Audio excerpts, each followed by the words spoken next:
This is our 2015 Ford Transit van, 3.7 liter, 350.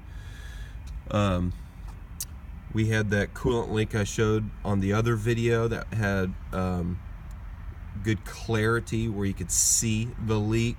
You knew which part it was. Hopefully this has helped anyone else out there. But when I was trying to remove the old part, which I've done, I think, successfully, it was incredibly tough to remove the hoses, mainly the two hoses down below here, these two, and the connections underneath the van, and then this one that goes to the dash.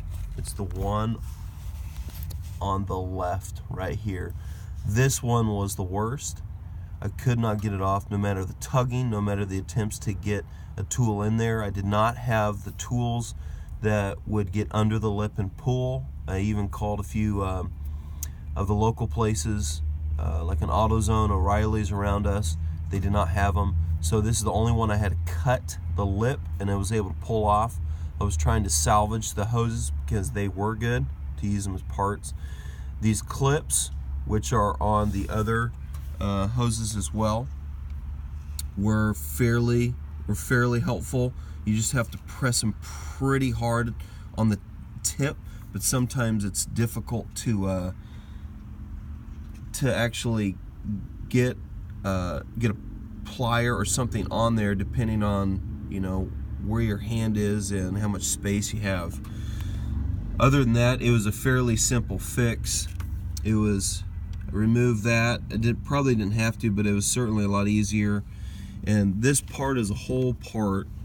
The middle of it is this right here. It goes vertical and horizontal here.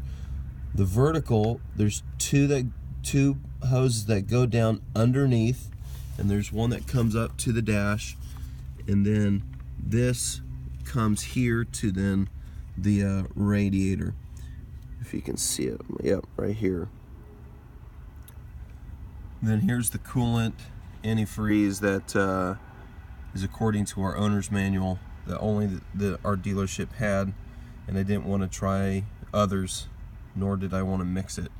I was able to successfully not lose a lot of coolant or antifreeze coming out when I was changing this.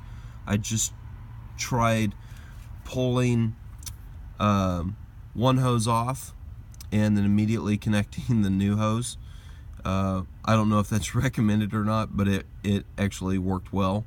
So overall, I would say this is a fairly easy job, except for sometimes the clips, depending where they're at, and then the two hoses down underneath the van and the one on the dash to the left.